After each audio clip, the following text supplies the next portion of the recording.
Bueno, estimados, son las 2:30 aquí en Washington, así que si les parece, vamos a empezar.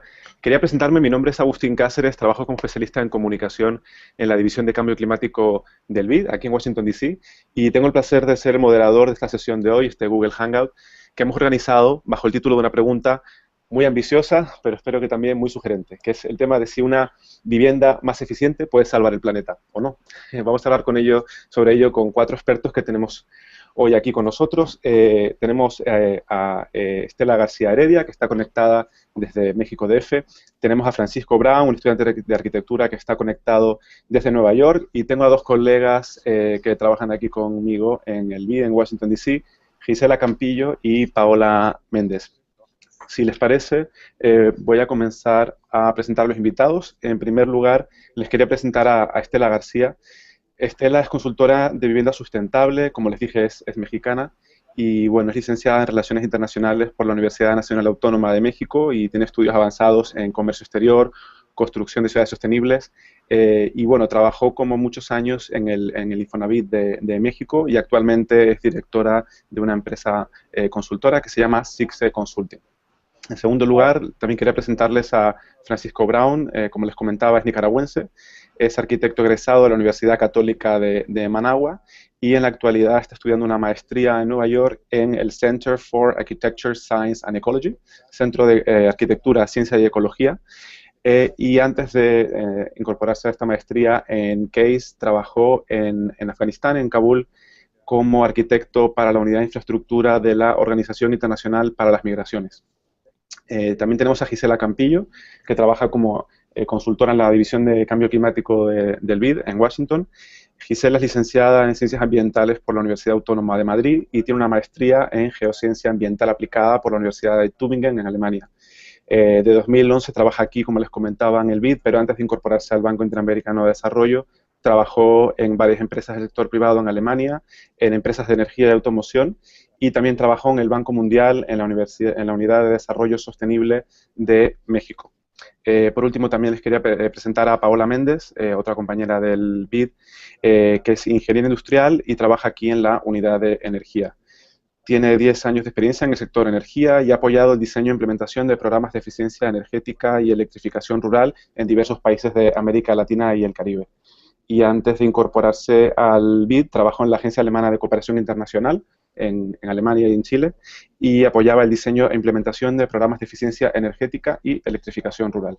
Como ven, tenemos un panel muy interesante. Para los que no lo sepan, pueden enviar preguntas en vivo para este Hangout. Para eso tienen que hacerlo a través de Twitter, utilizando el hashtag BidHangout. Pero para comenzar la conversación, vamos a empezar con las preguntas que hemos ido recibiendo durante estos días a través del blog Hablemos de Cambio Climático. La primera pregunta es de José Martínez y la va a responder Estela García. Y la pregunta es, hola, me escribo desde México y quiero saber qué experiencias hay en el país sobre vivienda social sustentable y cuáles son las ventajas de este tipo de vivienda. No sé, Estela, si quieres responder. Claro que sí, Agustín, muchas gracias y muy buenas tardes a todos ustedes. Me da mucho gusto estar compartiendo este momento. En México sí hay experiencias de vivienda sustentable. Creo que en América Latina es el primer país, y si no es que en el mundo, en donde se ha trabajado programas de vivienda sustentable para personas y principalmente de bajos ingresos. Tenemos como ejemplo un programa que fue ya incluso galardonado por la ONU, que es la Hipoteca Verde, que es un programa en donde el Infonavit da un crédito adicional a los trabajadores para que incorporen ecotecnologías en sus viviendas, ecotecnologías que les ahorren agua, gas y luz. Con esto se han hecho ya más de 1.200.000 viviendas y se han generado ahorros de entre 200 y 400 pesos mensuales para esos trabajadores. Cabe mencionar que esto no nada más se ha designado nada más para vivienda nueva, sino también es para vivienda usada y se está trabajando también, por otro lado, en viviendas desde su diseño constructivo que sean sustentables. Lo más eficiente en una vivienda es ver desde su diseño, desde su ubicación, en dónde están construidas estas viviendas, y tenemos un programa que se hizo, que se llama el Si Se Vive. Es un sistema de evaluación de la vivienda verde que te califica a la vivienda por su diseño constructivo, por los materiales que tiene incorporados y por las ecotecnologías también. Con esto, las personas podrán saber qué tanto van a gastar sus viviendas en recursos como de agua, gas y luz, dependiendo del diseño constructivo que se tienen. Este sistema va a hacer después, me imagino, una certificación de la vivienda como una certificación LEED. Está iniciando, lo acaban de lanzar el Infonavit la semana pasada. Esperemos que también tenga todo el éxito como ha tenido la hipoteca verde, porque esta es una forma de revolucionar a la vivienda aquí en México. Van a cambiar los diseños constructivos, se van a cambiar los materiales, tienen que certificarse y tienen que demostrar que estos materiales son eficientes con certificaciones de organismos especializados en ello. Tenemos otro programa también que yo me imagino que Gisela les va a platicar, que es el programa Ecocasa, que lo está lanzando también la Sociedad Hipotecaria Federal para viviendas que son más eficientes todavía, con un porcentaje de eficiencia mayor que el generado con la hipoteca verde.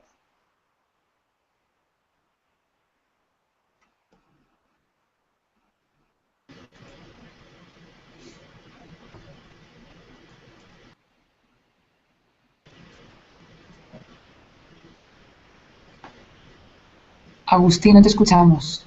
Estás en mute, creo. Disculpen, No. ahora creo que sí. ¿Sí me oyen? Te agradecía, Sí. Estela, la intervención y quería seguir con la siguiente pregunta, que es para Paola Méndez, de Mario Gutiérrez, que es, ¿qué son las tecnologías verdes y cómo pueden utilizarse mejor las técnicas de construcción? Sí, muchas gracias. Muchas gracias por la invitación. Muchas gracias a los que nos están escuchando por unirse a esta conversación tan interesante. La verdad es que estamos muy entusiasmados con promover el diálogo respecto a vivienda, respecto a energía, eficiencia energética y sostenibilidad. Así que esta es una tremenda oportunidad. Y bueno, de nuevo, gracias por la invitación. Respecto a la pregunta, la verdad es que me parece que no existe una definición única de tecnologías verdes. Creo que con la que yo me sentiría cómoda es calificar aquellas tecnologías que permiten entregar los servicios que en general requerimos, ya sea de iluminación, de refrigeración y de calefacción, generando, o de agua caliente, por ejemplo, generando el mínimo impacto en el medio ambiente. Un ejemplo de esto podría ser el caso del colector solar térmico, que permiten la generación de agua caliente a través del sol, a diferencia de un sistema tradicional, como es un sistema gas, que donde efectivamente existe la utilización de un combustible que genera emisiones al medio ambiente. Ahora, ¿cómo incluir mejor las técnicas de construcción? Yo creo que es un tema en el cual vamos a conversar mucho, que es la importancia de que las técnicas sean incluidas al inicio, durante el diseño del proyecto arquitectónico. Aquí hay un rol muy importante de los arquitectos, un rol muy importante de los ingenieros que deben trabajar en conjunto, para que las técnicas de construcción que ya se han ido desarrollando durante mucho tiempo sean incorporadas durante el diseño, de manera de asegurar que ese diseño responde correctamente al clima y a las necesidades de las familias que van a habitar esa vivienda. Ahora, ellos deben responder a las necesidades de refrigeración, de iluminación, de calefacción y de agua caliente, dependiendo de la zona en que estén.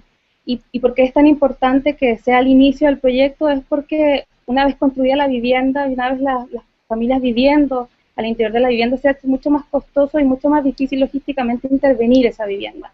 Por lo tanto, yo creo que la discusión, y yo creo que todos vamos a estar de acuerdo en esto, es que en realidad, más allá de buscar técnicas innovadoras, lo que hay que hacer es asegurar que esas técnicas sean incorporadas adecuadamente durante el diseño de esa vivienda.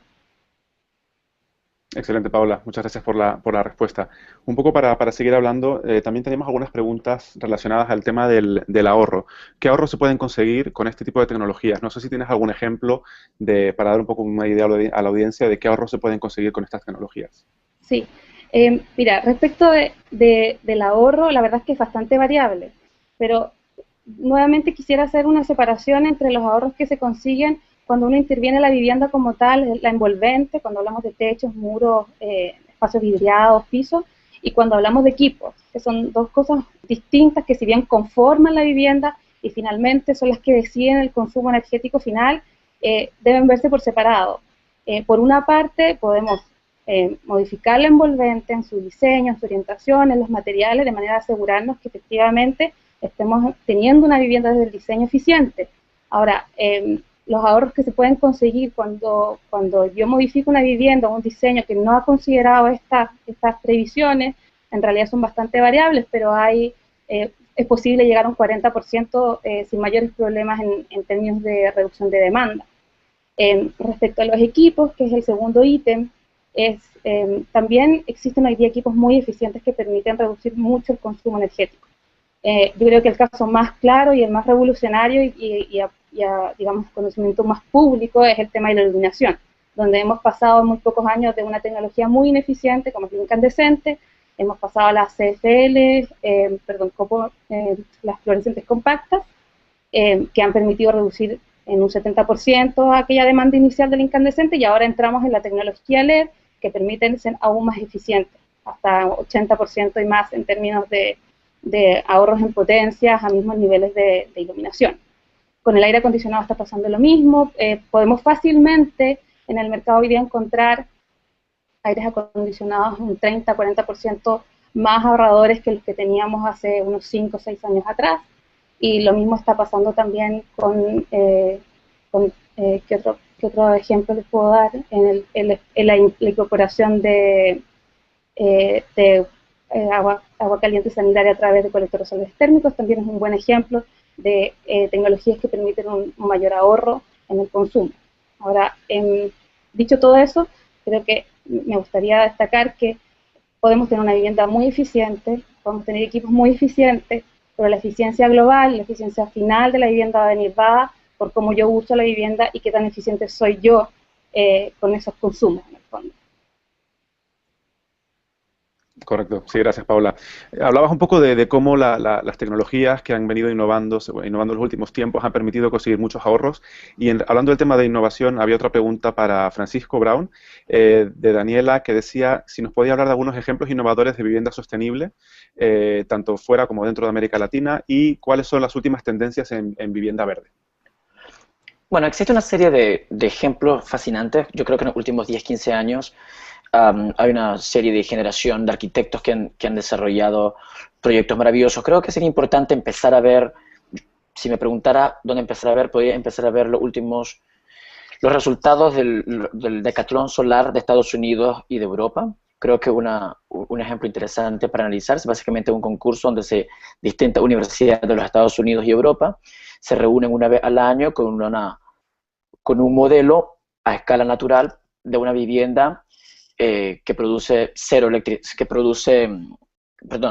genera su propia electricidad y que no genera ningún tipo de carbono al ambiente. Entonces creo que para empezar a estudiar ejemplos top, creo que no es mala idea empezar por el solar Decathlon. Ahora, en cuestión de las nuevas tecnologías, yo siempre estoy como en los 2 puntos diagonales. Siempre sugiero empezar por los análisis, por entender lo más vernáculo, lo más puro y lo más esencial de la arquitectura verde. Es como los 5 puntos más importantes: dónde está localizado, para dónde está el sol, entender cómo se recolecta el agua solar, cuánto el alero tiene, o sea, dónde están las ventanas. O sea, creo que una vivienda una vivienda sostenible tiene que entender lo más básico y no tiene que tener un panel solar para hacer una vivienda sostenible. Ahora, yéndome a la otra diagonal, las últimas tendencias, en los Estados Unidos, en la Universidad de los Estados Unidos hay un desarrollo muy acelerado, sobre todo porque está siendo financiado por la Fundación Nacional de Ciencia y por el Departamento de Energía de los Estados Unidos, donde ya hay metas trazadas que para el 2050 los edificios de los Estados Unidos tienen que generar un 80% menos de electricidad. Y para ello, las cosas tienen que cambiar y tienen que cambiar pronto. Actualmente se están desarrollando sistemas de vidriados que cambian su conformación y su densidad molecular a través de pulsos energéticos para dejar que menos radiación solar entre y así calentar mucho menos el edificio, y que generaría asimismo menos consumo energético. Existen nuevas tecnologías de la reducción del panel solar en un 500%, es decir, un panel solar que generaba ciertos kilowatts de 80 por 80 centímetros, ahora tiene esto, como el tamaño de un microchip y genera la misma electricidad. Y así, muchísimos ejemplos que son sumamente fascinantes. En el lugar donde yo estoy estudiando están desarrollando incluso el desarrollo de microgeles para la reducción de la humedad dentro de los edificios,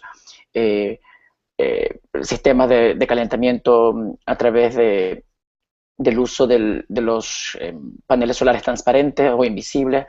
Y es sumamente fascinante. Creo que es importante la incorporación de las ciencias adentro de lo que es el diseño. Creo que ahí es donde estaría el primer cambio para empezar a entender cómo funciona el diseño de una vivienda sostenible, creo yo. Excelente. Muchas gracias, Francisco. No sé si alguien más quería complementar alguna cosa. ¿Estela? Sí, Agustín, mira, en los dos temas en los que se habló sobre los ahorros, aquí en México se ha comprobado que los ahorros generados por las ecotecnologías incorporadas en vivienda social, que realmente es la que menos consumo de agua, gas y energía tienen, se van hasta 400 pesos mensuales. Lo que más ha generado por los productos incorporados es el calentador solar. Pero bueno, esto va a depender de la zona bioclimática en donde se encuentran, bien como decía Paola, de los usos y costumbres, y también del clima, del clima en donde se encuentra la vivienda. Es por esto que es importante saber y capacitar a las personas cuando van a adquirir una ecotecnología de cuáles son estos ahorros, de concientizarla, de cuáles son sus consumos, de qué es, cómo lo van a utilizar y darles la mejor tecnología de acuerdo a sus usos y costumbres. Pero también es muy importante lo que se mencionó desde cómo se va a ubicar la vivienda, cómo se va a construir la vivienda en diferentes zonas bioclimáticas. Aquí en México se están volviendo a construir casas con adobe. Hay una empresa que hace casas sociales ya con Adoblock, que es realmente uno de los materiales más térmicos que tenemos, tanto para el frío como para el calor.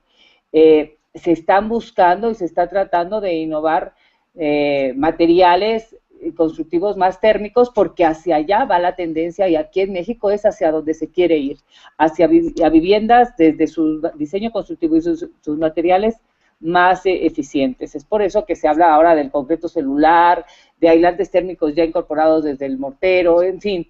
Sí se está teniendo un gran desarrollo en materia de materiales más verdes, más eficientes. Y bueno, pues eso es todo. Excelente. Hablabas, Estela, del tema de lo que viene siendo las tecnologías más tradicionales. En ese sentido también había otra pregunta que recibimos sobre el tema de las viviendas de bambú. Preguntaban si había experiencias de ese tipo en otros lugares y qué ventajas tenías. Entonces, no sé si tú, Francisco, querías complementar con algo, digamos, de tecnologías tradicionales que pueden de repente tener utilidad hoy en día. Bueno, el bambú es muy interesante. Yo tengo entendido que hay muchos arquitectos en América Latina, en Colombia en especial. Simón Vélez ha desarrollado proyectos maravillosos en bambú. No sé exactamente si han sido de viviendas, creo que han sido más institucionales o culturales. Asimismo, yo tengo entendido de que Indonesia, China y otros países en el sudeste asiático están utilizando y desarrollando la industria de materiales, o sea, la industria de materiales de construcción usando el bambú como materia prima y desarrollando paneles de bambú para sustituir el famoso plywood, utilizando el bambú, que es un material que regenera rápidamente. Lo interesante del bambú, yo también he visto en Costa Rica y en Panamá, existen oficinas muy selectas que desarrollan el bambú, pero claro, siempre todo a una escala bastante pequeña, bastante selectiva, y no tengo entendido de que exista una iniciativa privada o gubernamental para el desarrollo de política o desarrollo de vivienda en América Latina en el bambú.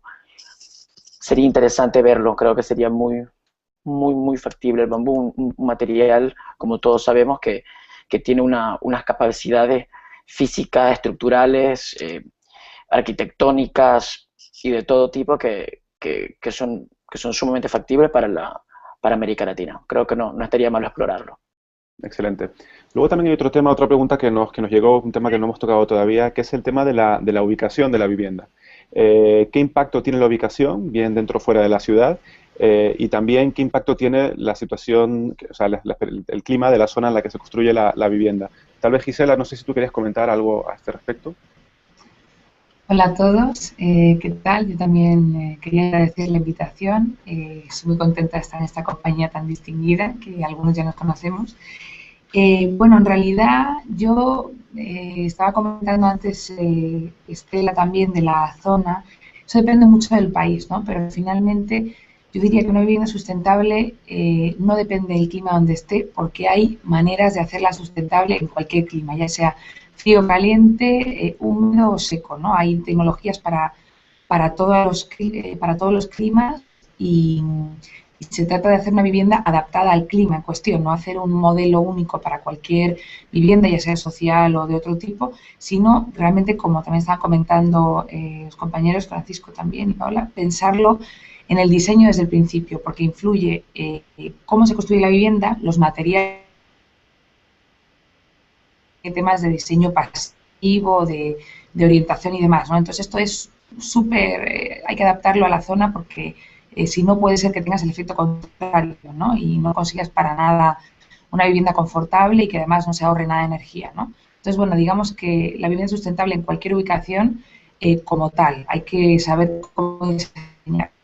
Y respecto a la ubicación per se, en cuanto a si la vivienda está cerca o lejos del centro urbano, en este caso, no se daría para una conversación entera aparte, ¿no? Yo creo que daría para otro hangout, pero eh, definitivamente una vivienda que esté cerca de un centro urbano donde hay servicios y donde hay pues escuelas, centros de empleo, zonas comerciales, es mucho más sustentable por definición que una vivienda que esté muy alejada del centro. Esto porque primero la familia que vive en esa vivienda va a tener que emplear mucho más recursos, tanto monetarios como energéticos, en desplazarse. O sea, uno va a tener que ir en coche, ir en autobús, consumir recursos de tiempo, de calidad de vida y de energía finalmente, ¿no?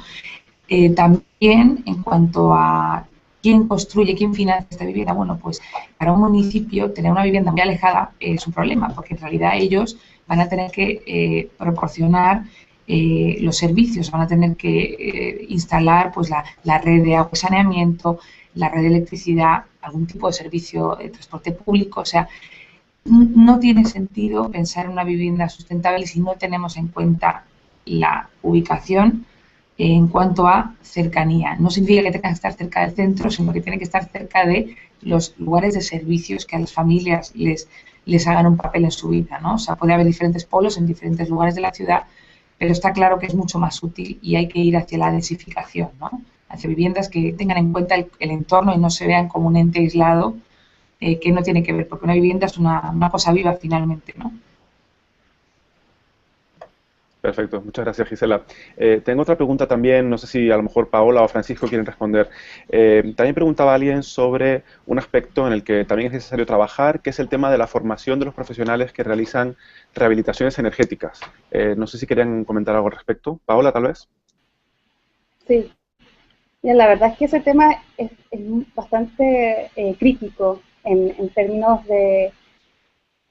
porque condicionan en el fondo el real éxito de un proceso de reacondicionamiento.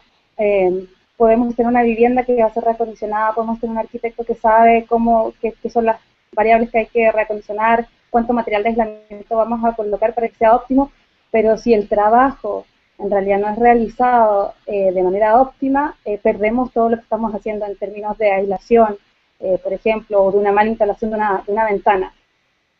En general, y creo que es un problema en América Latina en general, el perfil de los técnicos creo que no se le ha levantado suficiente, no se ha dado la suficiente importancia para entender que son parte de toda una cadena y que son una parte fundamental de una cadena. El contar con buenos técnicos nos puede permitir avanzar más hacia tener mayores reacondicionamientos. El no tenerlos significa que las personas van a tender a desconfiar probablemente o lo van a pensar dos veces antes de decidir entrar en un proceso que en realidad tiene beneficios no solamente para ellos, sino que en realidad para todos, al fin y al cabo. Todos tenemos que empezar a concientizarnos con el ahorro de la energía y el uso racional de los recursos.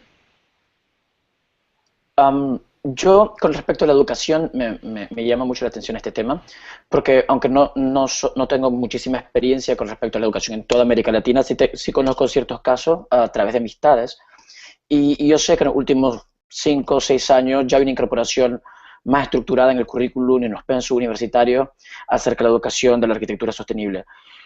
Lo que sí es importante entender es que no se puede hablar de arquitectura sostenible, de diseño sostenible, de eficiencia energética dentro del diseño si no existen otros profesionales involucrados. Mientras las escuelas de arquitectura, de diseño, las escuelas de ingeniería no cuenten con ecólogos, economistas, ingenieros